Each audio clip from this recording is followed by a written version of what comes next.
Hello students, कैसे हैं आप सब।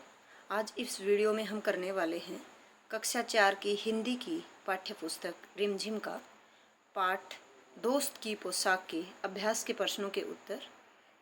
चलिए स्टार्ट करते हैं। सबसे पहला हमारा टाइटल है तुम्हारे सवाल। इसका पहला प्रश्न है, कहानी के बारे में कोई 5 प्रश्न बनाकर नीचे दी गई जगह में लिखो। कॉपी में उनके उत्तर लिखो। तो आपको यहाँ क्या करना है, अभी हमने पाठ पढ़ा था तो आपने पाठ में से 5 प्रश्न बनाने हैं और उनके उत्तर लिखने हैं। तो चलिए बनाते हैं 5 प्रश्न। हमारा पहला प्रश्न होगा, नसरुद्दीन के दोस्त का क्या नाम था। उत्तर है, नसरुद्दीन के दोस्त का नाम जमाल साहब था। प्रश्न नंबर 2, नसरुद्दीन अपने दोस्त को कहाँ घुमाना चाहते थे। तो जैसा कि हमने पाठ में पढ़ा, नसरुद्दीन अपने दोस्त को मोहल्ले में घुमाना चाहते थे। प्रश्न नंबर 3 है, नसरुद्दीन ने जमाल साहब को पहनने के लिए क्या दिया। तो जैसा कि हमने पाठ में पढ़ा, नसरुद्दीन ने जमाल साहब को पहनने के लिए भड़कीली अचकन दी थी।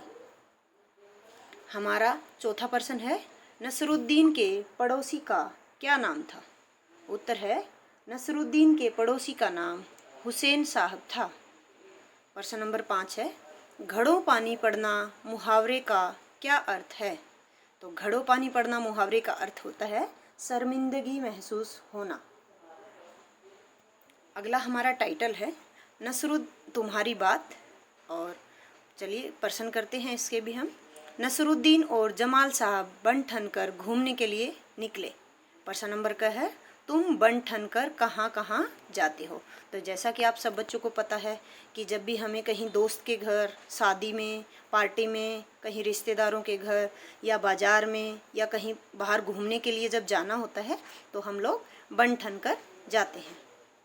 प्रश्न नंबर 6 है, तुम किस किस तरह से बनते ठनते हो।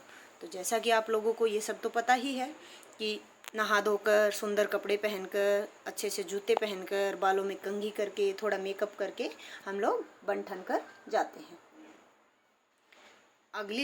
अगला हमारा टाइटल है तुम्हारी समझ से। प्रश्न नंबर का है, तीसरे मकान से बाहर निकलकर जमाल साहब ने नसरुद्दीन से क्या कहा होगा। तो आप सबको पता ही है कि पहले वो नसरुद्दीन कुछ बोल रहे थे तो जमाल साहब उनसे हर बार नाराज़ हो जा रहे थे। लास्ट में उन्होंने बोला कि आप अचकन के बारे में बिल्कुल नहीं बताएंगे। तो हमें लगता है कि नसरुद्दीन ने बिल्कुल जिक्र नहीं किया होगा। तो हम ये भी कह सकते हैं कि तीसरे मकान से बाहर निकलकर जमाल साहब ने नसरुद्दीन से कहा होगा कि अब की बार तुमने सही किया, अचकन के बारे में नहीं बताकर मेरी बेइज्जती नहीं करवाई। क्योंकि अगर नसरुद्दीन अचकन के बारे में बताता था तो जमाल साहब सोच रहे थे कि उनकी बेइज्जती हो रही है। अगला हमारा प्रश्न है प्रश्न नंबर 6, जमाल साहब अपने मामूली से कपड़ों में घूमने क्यों नहीं जाना चाहते होंगे। तो हमारा उत्तर है, क्योंकि जमाल साहब को लग रहा था कि उनके कपड़े अच्छे नहीं हैं, इसलिए उन्होंने नसरुद्दीन को बाहर घूमने जाने के लिए मना कर दिया था। हमारा अगला प्रश्न है प्रश्न नंबर ग, नसरुद्दीन अपनी अचकन के बारे में हमेशा क्यों बताते होंगे। जैसा कि हमने पाठ में पढ़ा, हर बार नसरुद्दीन लोगों को बता रहे थे कि जमाल साहब ने जो अचकन पहनी है ये मेरी है ना, या मैं इस अचकन के बारे में तो बताऊंगा ही नहीं। तो वो हर बार अचकन के बारे में कुछ ना कुछ तो बोल रहे हैं। तो इसका मतलब या तो नसरुद्दीन बहुत भोले भाले थे या वो बहुत सीधी स्पष्ट बात करते थे, या फिर ऐसा हो सकता है कि वो अपनी अचकन को सबको दिखाना चाह रहे हो। तो हम उत्तर दे सकते हैं क्योंकि नसरुद्दीन की अचकन बहुत सुंदर थी और वे सबको दिखाना चाहते थे, इसलिए बार बार अपनी अचकन के बारे में बता रहे थे।